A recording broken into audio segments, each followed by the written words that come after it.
Okay, let's just dive right in. We are absolutely swimming in a sea of information, right? I mean, from news feeds to movies, it's everywhere. But have you ever stopped to think, who's actually in control of the current? Who are the hidden forces shaping what you see? And maybe more importantly, how you see it? Well, we're going to take a much closer look. So, who does decide what you see? I mean, it seems like a pretty simple question, but the answer? Well, it's anything but. Is it you? An editor somewhere? Some mysterious algorithm? Or is it something else? In this explainer, we're going to give you three powerful lenses. Think of them as tools to help you see and really understand the invisible forces that are at play here. All right, let's grab our first lens. This one is all about direct manipulation. It's the most straightforward way of looking at things. This view basically sees the media not as some kind of clear window to the world, but as a carefully, deliberately controlled tool. So the core idea here is mass manipulation. And look, we're not talking about some gentle persuasion. No, this is the deliberate, hardcore use of media to literally mold public opinion. And it's done for a very specific reason, to serve the interests of a powerful ruling class. Okay, so how does this actually work? Well, according to this theory, the playbook is pretty straightforward. Media owners use their platforms as a megaphone for views that help them out, right? And at the same time, they're silencing or twisting any opposing ideas. A classic tactic you'll see is scapegoating, blaming certain groups for bigger problems in society. Why? Because it cleverly deflects attention away from the people in power. And at the end of the day, it gets the public to just kind of accept inequality as, well, it's just the way things are. But, what if control isn't always that obvious, that heavy-handed? This is where it gets really interesting. Think about it like this. Mass manipulation is super direct. It basically tells you what to think. But our next lens, it looks at something way more subtle. A kind of influence that doesn't just tell you what to think, it shapes the entire world you do your thinking in. So that brings us to lens 2, shaping consensus. This is where we get into that more subtle kind of control. We're going to be talking about a really powerful concept here called hegemony. Now, hegemony isn't about using force, not at all. It's about getting consent. It's this whole process of making a certain set of values seem so normal, so natural and universal that they just become common sense. And the media's job in this view is to build and maintain that common sense for everyone. And what's so clever about this, according to the theory, is just how subtly it all works. See, it creates this illusion that there's a big, diverse debate going on. It even allows for a little criticism, but only within these really narrow, pre-approved boundaries that never actually threaten the main system. The media gets to set the agenda.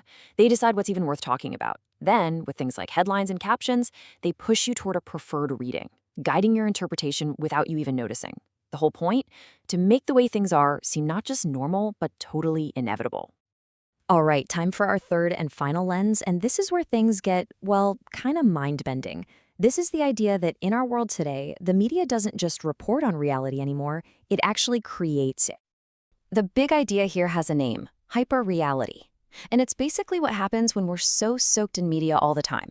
This constant flood of images and stories and simulations, it all starts to feel more real, even more important than actual reality. I mean, a perfect example is reality TV, right? Something totally manufactured on a show can suddenly become a legitimate news story that people are debating as if it were a real political event. The line just gets completely blurred. In this state of hyperreality, the media version of the event becomes way more important than what actually happened, and we end up reacting to the story, not the real thing. The theorist Marshall McLuhan had that famous line, "The medium is the message." And in a world of hyperreality, man, that is truer than ever. The focus isn't on the content anymore. It's on the overwhelming presence of media itself. The platforms, the formats, that endless scroll, that is the message. That's what's really shaping how we see everything.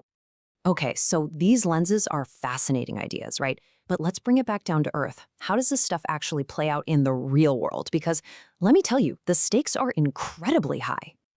Just think about this for a second. In one year, 2016, there were 56 documented cases of governments just shutting down social media, or even the entire internet for their country, all to control the flow of information. That's more than once a week. That's direct manipulation on a massive, massive scale.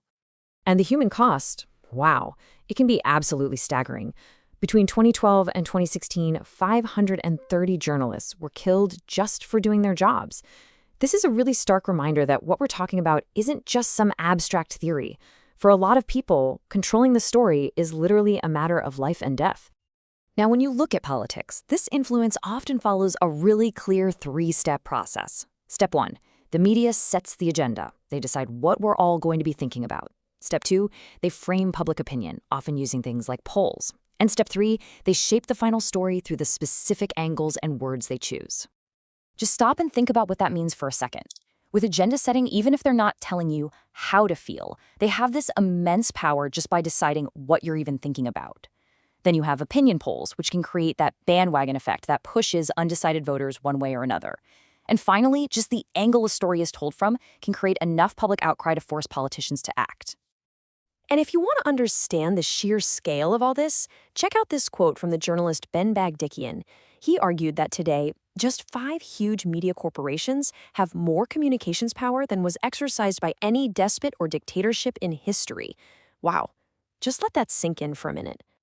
So there you have it. We've given you 3 lenses to work with: direct manipulation, shaping consensus, and this wild idea of a media-made hyper-reality.